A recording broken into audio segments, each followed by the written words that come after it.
Hello everyone, welcome back to my YouTube channel, The Historia Arc. Today, we are going to discuss another chapter of MHI 101. ये chapter exam के perspective से बहुत important है, तो चलिए शुरू करते हैं। जब हम उपनिवेश पूर्व यानी प्री कॉलोनियल अफ्रीका के बारे में सोचते हैं तो हमारे दिमाग में क्या तस्वीर बनती है?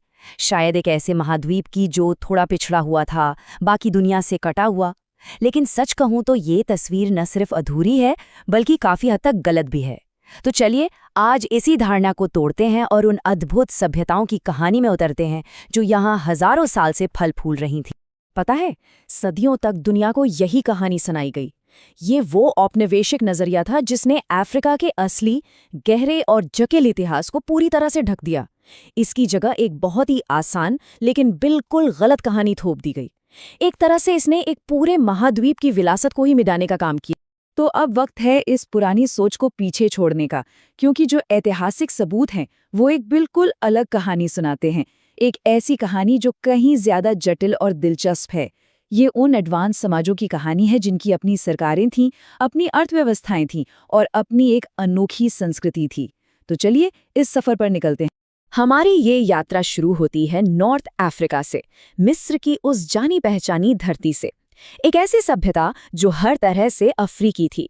आइए इसमें जरा गहराई से उतरते हैं। तो हमारा पहला पड़ाव है नील नदी की घाटी।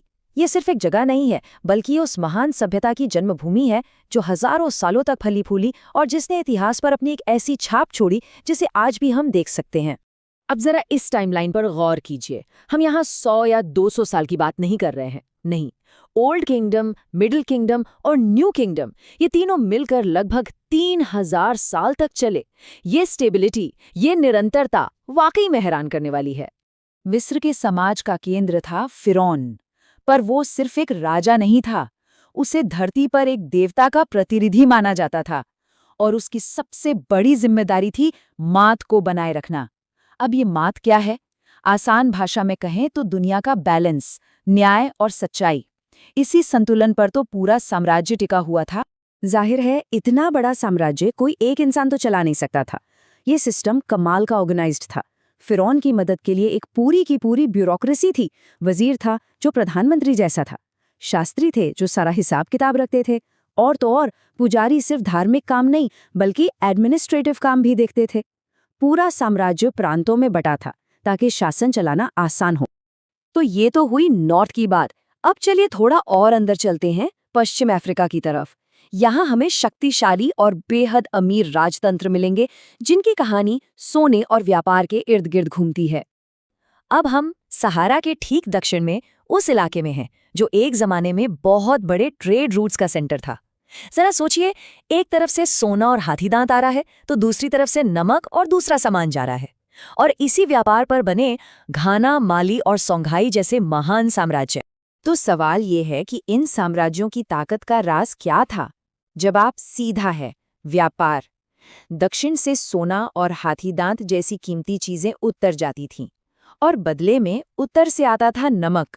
जी हाँ, नमक, जो उस जमाने में सोने जितना ही कीमती माना जाता था। देखिए, ये इलाका बहुत डायनामिक था। यहाँ पावर हमेशा बदलती रहती थी। एक के बाद एक महान साम्राज्य आए। सबसे पहले घाना, जिसने ट्रेड रूट्स पर कब्जा जमाया। फिर माली साम्राज्य आया जिसने अपना असर और भी बढ़ाया, और फिर आखिर में आया सोंघाई जिसने इस पूरे इलाके पर अपनी हुकूमत कायम की।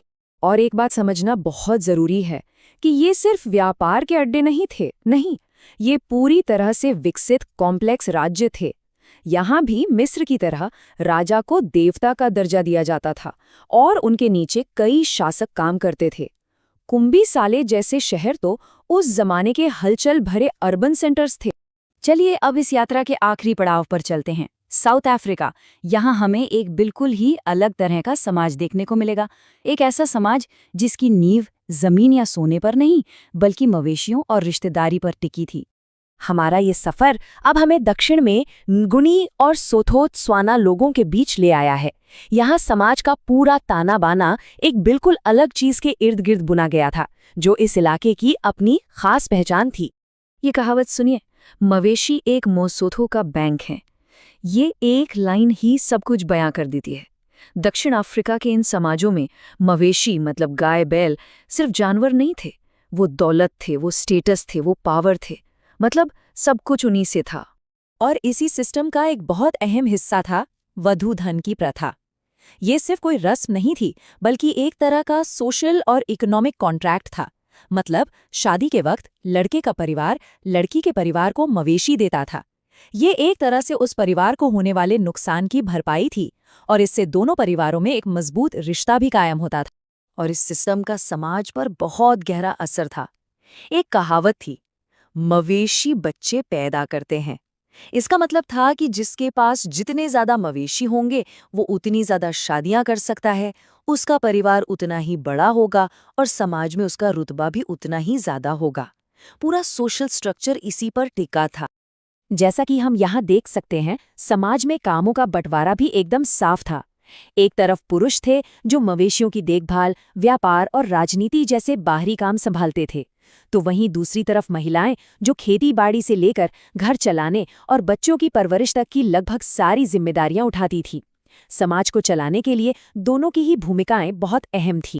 तो नॉर्थ के पिरामिडों से लेकर साउथ के मवेशी धन तक हमने 3 बिल्कुल अलग अलग लेकिन अपनी अपनी जगह पर बेहद विकसित और जटिल समाजों को देखा। अब सवाल ये है कि ये पूरी तस्वीर हमें आखिर बताती क्या है?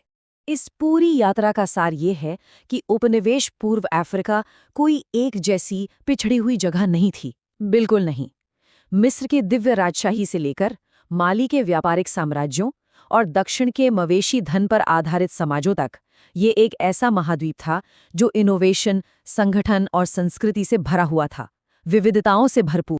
और ये सब हमें एक बहुत बड़े सवाल पे लाकर खड़ा करता है।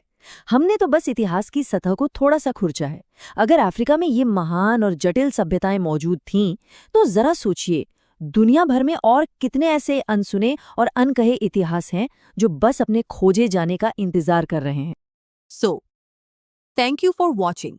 अगर आपको ये वीडियो हेल्पफुल लगा तो please like, share and subscribe and join our Telegram community for notes and updates. Link is in the description box and in the comment section. Thank you.